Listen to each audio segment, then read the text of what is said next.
BOSSAM, BOSSAM, BOSSAM, BOSSAM, BOSSAM, BOSSAM. Hello guys, welcome back. Korean boiled pork slices today, and it's so simple I forgot to take a picture of the ingredients all together. Get one of those big cuts of meat. This works best with a fattier cut like pork belly or pork butt, but you can do it with shoulder as well, and leaner cuts if you don't mind the chewing. It would then be a very healthy dish for sure. The first thing we're going to do is give the meat some sear. It's going to add another layer of flavor to the meat. You can skip this step, but we started doing it recently and now we won't stop. A note about flavoring the stock, it's really flexible to substitutions.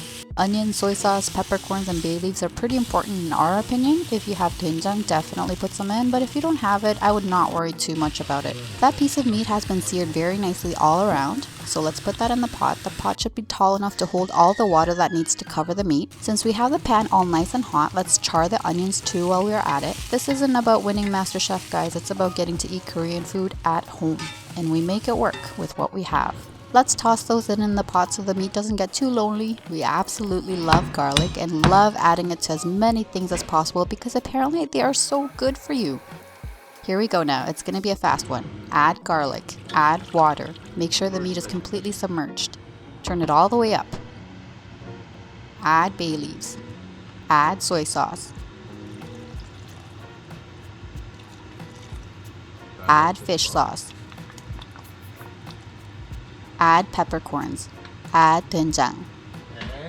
Let that come to a hard boil and keep it going for 20 minutes. Eyeball everything.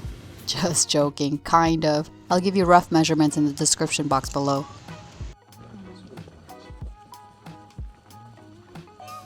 Lower the heat to medium, cover the pot and let it go for another 20. Try to rest it for a bit to seal in the juices before cutting. Meat thermometer should read 145 degrees. Guys, I cannot tell you enough how much I am looking forward to Dexter Season 9. BOSSAM means wrap, so you can eat this like Korean barbecue, but however way you eat it, it's easier to eat thinly sliced. Definitely keep the stock. It's out of this world to use as a base for any soup or stew. You can use 새우젓, just Korean salted shrimp as dip, or 쌈장, the dip you use for Korean barbecue. But we just made some Korean wild chive kimchi, which was fantastic. You're going for that salty, shrimpy flavor, just give it a dip and eat. Here's some of that wild chive kimchi salad thing we made. It was good. Meat, kimchi, union made in heaven, for the mouth. Story time.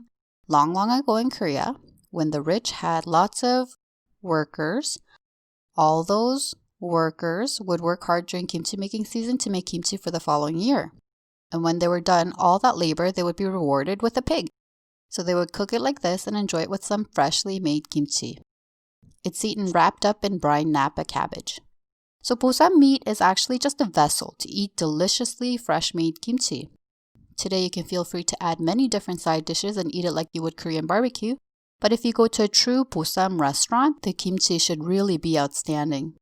굴보쌈, served with fresh, plump oysters. Write it on your bucket list. Layering flavors is really subtle but rewarding in taste. As an eater, I really appreciate Oppa doing this. Oppa cooks here, yeah!